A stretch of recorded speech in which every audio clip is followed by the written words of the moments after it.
ഒരു സിനിമയെ USB ഡ്രൈവിനുള്ളിലാക്കി കേക്കിനുള്ളിൽ ഒളിപ്പിച്ചു വെച്ച് ഇറാനിൽ നിന്ന് ഫ്രാൻസിലേക്ക് കടത്തി കാൻസ് ഫിലിം ഫെസ്റ്റിവലിന് പ്രദർശിപ്പിച്ച സംഭവം നമ്മളിൽ പലരും കേട്ടിട്ടുണ്ടാകും. ആ സിനിമയെ പറ്റിയും അതിന്റെ സംവിധായകനെ കുറിച്ചുമാണ് ഇന്ന് ഞാൻ സംസാരിക്കാൻ പോകുന്നത്. പ്രശസ്ത ഇറാനിയൻ ചലച്ചിത്ര നിർമ്മാതാവായ ജാഫർ പനാഹിയാണ് ഈ സാഹസികത ചെയ്ത് ലോകത്തെ ഞെട്ടിപ്പിച്ചത്. ഇറാനിയൻ ചലച്ചിത്ര സംവിധായകനും തിരക്കഥാകൃത്തും ഫിലിം എഡിറ്ററുമായ Jafar Panahi Iranian new wave ചലച്ചിത്ര പ്രസ്ഥാനത്തിന്റെ മുൻനിര പ്രവർത്തകനും കൂടിയാണ്. ഷോർട്ട് ഫിലിമുകൾ നിർമ്മിക്കുകയും അബ്ബാസ് കിയാറോസ്താമിയുടെ അസിസ്റ്റന്റ് ഡയറക്ടറായി പ്രവർത്തിക്കുകയും ചെയ്തതിനു ശേഷം പനാഹി തന്റെ ആദ്യ ഫീച്ചർ ഫിലിമായ ദി വൈറ്റ് ബലൂണിലൂടെ അന്താരാഷ്ട്ര അംഗീകാരം നേടി. 1995 കാൻ ഫിലിം ഫെസ്റ്റിവലിൽ ഈ ചിത്രം അവാർഡ് നേടി. കാനിൽ ഒരു ഇറാനിയൻ സിനിമ നേടിയ ആദ്യത്തെ പ്രധാന അവാർഡാണിത്. പനാഹിയുടെ സിനിമകൾ പലപ്പോഴും ഇറാനിലെ സാമൂഹികവും രാഷ്ട്രീയവുമായ പ്രശ്നങ്ങൾ പര്യവേഷണം ചെയ്തിരുന്നു.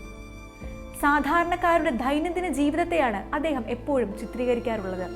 നൂതനമായ കഥ പറച്ചിലിന്റെ സാങ്കേതികതയ്ക്കും ഇറാന്റെ സങ്കീർണമായ സാമൂഹിക രാഷ്ട്രീയ ഭൂപ്രകൃതിയെ തന്റെ സിനിമകളിലൂടെ നാവിഗേറ്റ് ചെയ്യാനുള്ള കഴിവിനും അദ്ദേഹം എന്നും പ്രശസ്തനാണ്. The White Balloon, the Circle, Crimson Gold, Offside, Taxi എന്നിവ അദ്ദേഹത്തിന്റെ ശ്രദ്ധേയമായ സിനിമകളാണ്.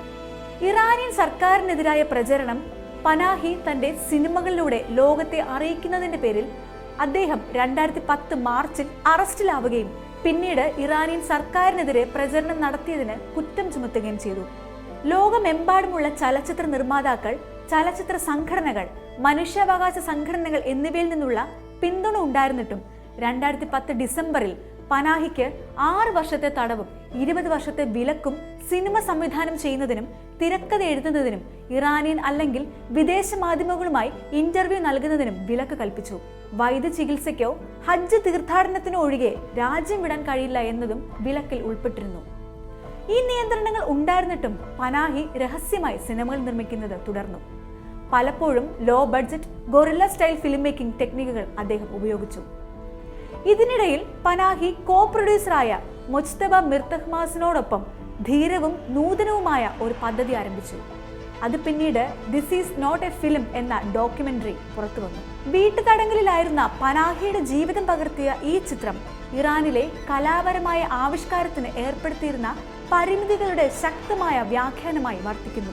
നിരോധനത്തെ തുടർന്ന് ട്രഡീഷണൽ രീതിയിലുള്ള ഫിലിം മേക്കിംഗ് ചെയ്യാൻ അദ്ദേഹത്തിന് കഴിഞ്ഞില്ല. അതുകൊണ്ട് പനാഹി എക്സ്പെരിമെന്റൽ രീതി തിരഞ്ഞെടുത്തു. അദ്ദേഹം ടെഹ്റാൻ അപ്പാർട്ട്മെന്റിനുള്ളിൽ നിലവാരം കുറഞ്ഞ ഡിജിറ്റൽ ക്യാമറയും ഐഫോണും ഉപയോഗിച്ചാണ് ഈ സിനിമ ചിത്രീകരിച്ചത്.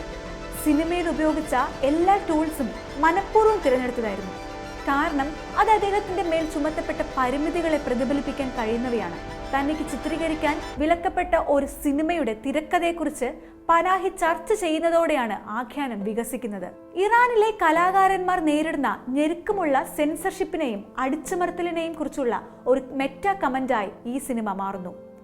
രംഗങ്ങൾ വിവരിക്കുമ്പോഴും നിമിഷങ്ങൾ പുനരാവിഷ്കരിക്കുമ്പോഴും തന്റെ കഥ പറയാനുള്ള ആഗ്രഹം പ്രകടിപ്പിക്കുമ്പോഴും പനാഹിയുടെ നിരാശയും നിസ്സഹായതയും ഈ സിനിമയിൽ പ്രകടമാണ്.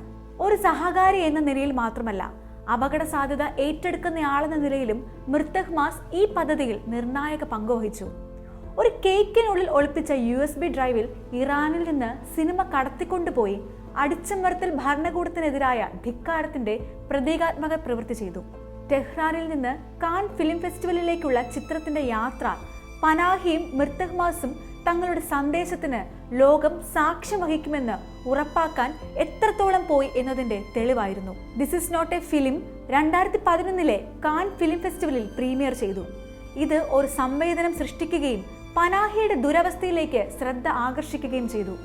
സിനിമയുടെ പ്രദർശനം കലാപരമായ നേട്ടത്തിന്റെ ഒരു നിമിഷം മാത്രമല്ല, സെൻസർഷിപ്പിനെതിരായ ധീരമായ ചെറുത്തുനിൽപ്പും രാഷ്ട്രീയ അതിർവരമ്പുകൾ മറികടക്കാനുള്ള സിനിമയുടെ ശക്തിയുടെ സ്ഥിരീകരണവുമായിരുന്നു. പ്രതികൂല സാഹചര്യങ്ങളെ കലയാക്കി മാറ്റുന്നതിന്റെയും സർഗാത്മകതയെ പ്രതിഷേധിക്കാനുള്ള ഉപകരണമാക്കി മാറ്റുന്നതിന്റെയും അടിച്ചമർത്തുന്ന ഭരണകൂടങ്ങൾക്കിടയിലും യഥാർത്ഥ കലയ്ക്ക് അതിരുകളില്ലെന്ന ഓർമ്മപ്പെടുത്തലിന്റെയും കൂടെ കഥയാണിത്.